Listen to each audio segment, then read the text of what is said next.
Old Man Rivers. I mean, was it that Adam Sandler line? Old Man Rivers, zip it or I'll break your hip. So hopefully Phillip Rivers doesn't break a hip. At 44 years old, Phillip Rivers, as everybody knows, has been signed to the practice squad for that matter, has been signed to the Indianapolis Colts. This is fascinating. Now, when Nick and I played, at least when I know it was for sure when I played, maybe it changed towards the end of your career. It used to be that to be eligible for the practice squad, so the practice squad has grown to like 10 players. It used to be like 8. It used to be that you had to have under a certain number of like credited seasons. So you had to be a very inexperienced player to be a practice squad player. Now anyone can be. So like, first of all, it's hilarious to think that he could be on practice squad, because when I was playing, it used to mean that like you haven't broken through yet. And then once you're activated and all that, you became ineligible for practice squad moving forward. Now anyone can be on it. So he goes to the Colts at 44 years old. By the way, dude is a grandfather. Okay, he is a grandpa playing in the NFL. Has this ever been done? I don't think it has. I looked it up and I couldn't find anything, and I don't believe that it has. The difference with him at 44 years old, as people know, is he took 5 years off. He hasn't played since the 2020 season, which was the 2021 playoffs in January. They actually played pretty well. They lost a wild card game to the Bills. Yeah. He finished the game trying to throw a Hail Mary. So unlike other 44-year-old quarterbacks like Tom Brady, Vinny Testaverde, Warren Moon, those are three others, those guys didn't take 5 years off. Okay, so Phillip Rivers has taken 5 years off. The Colts lost Daniel Jones and may have lost Riley Leonard. That's not for sure. Riley hasn't gone to IR or anything, but his knee's bothering him. They have Brett Rippon on the roster, the Boise State product, who is serviceable. He's on practice squad as well, though. Phillip Rivers is older than 13 head coaches in the league. Including his own. Including his own and his own offensive coordinator, Jim Bob Cooter. What a name, by the way. My God, that's fantastic. Where do you think that guy's from? Phillip has 10 kids. One of the kids is older than Riley Leonard, who would start this game if he were healthy. Older than Riley Leonard, one of his children. He has 7 daughters and 3 sons. Here's the catch, though. And I don't think this is that big of a deal to Phillip, but it's still interesting. If he were to be elevated to the active roster, his clock for the Hall of Fame would reset. He's a semifinalist for next year's class because he's been out. It'll be 5 years next fall. He's a semifinalist. And I think a lot of us agree. It's debatable because no Super Bowl and all that, but he's one of the most productive players of all time. Yeah. So I think he's a Hall of Famer. But if he stays on practice squad, his eligibility will not be affected. So if he just stayed on practice squad and didn't play at all this year, he could still enter the Hall of Fame next year. Which is why to be very clear, I think it's why they put him on practice squad to start. Just to say, let's get you in here and figure out if this is really going to work. Here's the other thing. He spent 8 years with Shane Steichen in San Diego. They're buddies. They talk every week. He knows this offense inside and out better than anyone. Yeah. Probably better than Shane. And here's who Indy's going to see the next 4 weeks. And by the way, I don't think Indy's going to make the playoffs. I hate saying it because at one time they were 8-1. This is probably not a playoff team. Want to know why? They're by NFL modeling, it's like 32%. And here's why. They play the 10-3 Seahawks, the 9-4 Niners, the 9-4 Jaguars, and the 8-5 Texans. And the Texans are one of the most dangerous teams in football. 32% chance to make the playoffs. It's unfortunate because they went all in to get Sauce Gardner. All in. Gave up 2 first-round picks. Now, granted, Sauce will be there next year. But they felt they had a shot this year to make a run.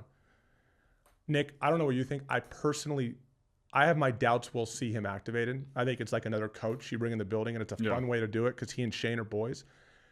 But if we do, my God, I'll be watching. Yeah. I just doubt we'll see him activated. Yeah, I mean, I think it's an easy way for them to, bring in an extra coach, put him on practice squad, and have him run scout team. Yeah. I would love to see footage of him running scout team because I know he's just going to dice up anyone. He'll be intense, too. Listen, he's been coaching high school ball, so that means he's been around football. That means he's probably been at practice throwing it around. He's constantly been throwing. I mean, even when we're, like, coaching flag football, like we're throwing the little football around. You can't help it. If you just we love throwing the balls. We love all those different things. So I'm sure he's been doing that. And the way he throws it, I mean, that funny throwing motion, does that make his arm last longer, maybe? I don't know. That little short kind of, he's got that weird motion. I will say this. If for some reason he ever did get activated and he was playing and he wanted to delay the Hall of Fame induction, all those things, my one plead to the NFL is please, please, please mic him up for every single game. His mic'd ups are golden. I remember even in Philadelphia, there were some mornings after his mic'd up games where Carson, Nate, and I would sit there and we would watch, 10 minutes of his mic'd up, and we just needed like a laugh. It was just gold. He's one of those guys that talks trash that doesn't swear. It's the best. Well, he's like Brandon Graham. Yeah. Like he talks smack. He's not going to swear, and he's just a great dude. But He likes to talk smack. He likes to say things. He likes to call out blitzes. He likes to say different things. He's like, how about that flip and throw? Yeah. It's just the best. I remember we played good. him, I think it was when I was in Jacksonville, last game of the season or something like that. And he was mic'd up. It was a night game, and he had this huge throw. It might have been an 80-yard touchdown. It probably only went like 20 yards in the air, but he got hit and he's on the ground, and like that mic'd up segment when like our guy's helping him up, Yannick's like helping him up, and he's like talking smack in his face, and Yannick didn't like it either. He didn't like it. Like he just has like, whoa, he's like yelling and everything. Is like this. Remember the ref was next to him. Yes. And Yannick told the guy like, tell him to stop doing that. And you know, Phillip, I think the ref's even like, dude, it's Phillip Rivers. Man. Like this is what he does. Yeah, so. you can let him do it, right? It is. So the other way to look at this too is if you're a free agent quarterback that is, and if you haven't spent time on an active roster, then I get it. But if you've been on an active roster and have some reps in the league and proven that you're at least serviceable, imagine being one of those guys if you're unsigned right now or on somebody else's practice squad, and the Colts are in desperation mode where it's like emergency situation. Like, we got to sign somebody, and they sign a guy who's been out for 5. Now, granted, one of the most productive players of all time. But you sign a guy that's 44, it's been out of the league for 5 years, and you're like on a couch waiting to be signed. Imagine how that feels. You're like, I mean, this guy's 44. You won't sign me, right? What does that say about any of these guys that are unsigned free agents right now? I think the big thing is, you know, they still have a chance to make the playoffs and do what they want to do. They still have great players. I mean, they've shown that throughout the course of the season. There's no one on practice squad that knows this offense like Phillip. Yeah. I mean, they probably looked at this, and Phillip's been in the building. He's been at Indianapolis Colt. Like, he's been there. He's had success doing so. He was a captain. That's where he ended his career. So it doesn't make sense in the sense that he's been out for 5 years. It's like it's a great storyline. It's very intriguing. It's very interesting. But at the same time, like, I do see, you know, he has the knowledge of this offense. So much of being a great quarterback is having extreme knowledge to know where to go with the ball quickly. And Phillip is one of the best at doing that, getting the ball out quick, getting to the right spot, throwing the ball before the receiver's open. He knows how to do all those things because he knows the offense. He can recognize coverage, and he can do those things at a high level, get it in the playmaker's hands. If he doesn't do that, he's another coach in the building. I mean, who better than to have Phillip Rivers in a quarterback room on practice squad to constantly talk to his quarterbacks, these young players who don't know the offense as well, to help him out. And then through the course of a game, to be on the sideline sitting there and helping him out. Like, I don't know, like, I guess, yeah, I was thinking like if he was an emergency quarterback, but that means he's activated, which also delays the time. But it's an intriguing storyline. Where would you put percentage chance? I gave percentage chance 32% that they make the playoffs, but what is your percentage chance that he is activated and is on the field in live action before the end of the regular season? I mean, I will say this: simple answer. No, it's not. It's really not. I mean, like, part of me is thinking. I say 25%. I don't. I go a little higher than that. But for 35, for Phillip to do this, to go there, to be on practice squad, he's going to be in the building. He's going to put back on the cleats. He's going to put back on the jersey. He's going to go to practice. Maybe he goes there thinking, I'm just going to be an assistant coach. I'm going to be in the room. I'm going to help out. But I have to think once he goes out there, and if he still has some juice and can still do it, he's going to throw that to the wind and be like, activate me. I want to play. You know how sore he's going to be. But like, what if he does go play? There's soreness and there's old man soreness. And old man soreness is no joke. Because he's older than you. He's 3 years old, 4 years older than I am. And you constantly have stayed in shape. Yeah, but he's not running routes. But you know how sore he's going to be, the movements that he just thinks he's been doing that he. Listen, I would always stay in shape, but after training camp, no matter what, because you have so many reps, it's every day basically you're doing stuff. Like, everything gets sore. Like, you just, because there's nothing that can prepare you for like training. And I know this isn't training camp, but then you get to hits, and it's like the first couple games after getting hit, your body hasn't gotten used to getting hit. But after, like, everyone always asks, like, it's like after 3 or 4 games, like the soreness, like you recover quicker. But I was also younger. Yeah. I don't know what it'd be like when I'm 44 and haven't played. I would hurt. It would hurt right now. Yeah. How old are you? 36? 36. Like, if I went and took a big hit, I would be sore. Well, you're 36. Let me reframe that. That I mentioned 30-year-olds that, like, yeah. Are you offended you weren't called?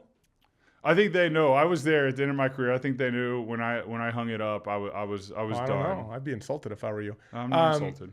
Okay, so what about? Look, you're a good father. I consider myself. I love my kids, but there's sometimes when I'm like, I got to get out of the house. I don't have 10 kids. Now, some of his kids are quite a bit older, but. Is it part of, like, he gets the call and he's like, man, I wouldn't mind getting the hell out of here. Honey, you got him for the next month. You want to get out of the house with 10 kids?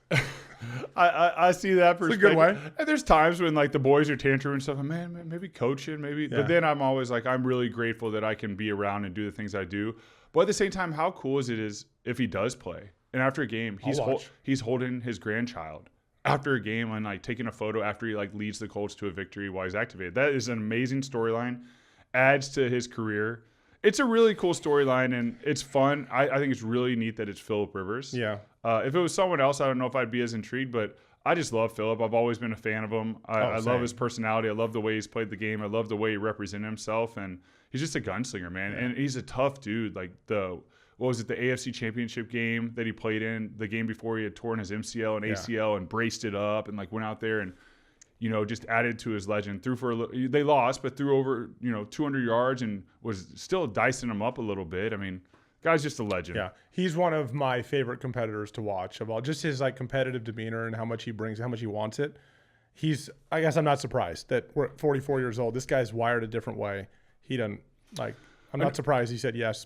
Let's at least give it a shot. Another thing that's interesting too, and I know we talked about it earlier in the year and it's a hot topic, is Carly Ursay-Gordon just having a headset on. She's always had a headset on. She knows the communication.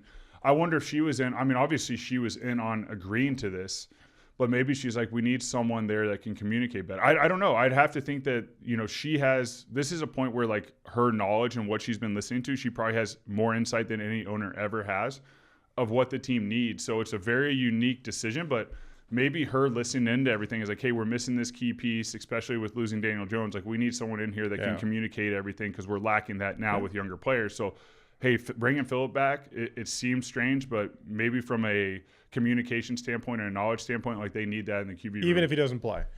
And what's also cool is Phillip has always worn number 17. And because Daniel Jones went to IR, 17 now becomes available. Oh, really? Yeah, so he can wear 17, which is like – no way. Poor Daniel Jones, man. It's like, he's had a career year. It started to slide a bit. Unfortunately, got hurt.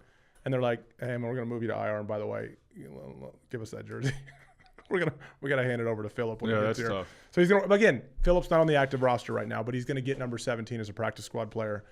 Phillip Rivers on the practice squad. The NFL is just the world's greatest reality show. Phillip Rivers on the practice squad for the Colts. Unbelievable.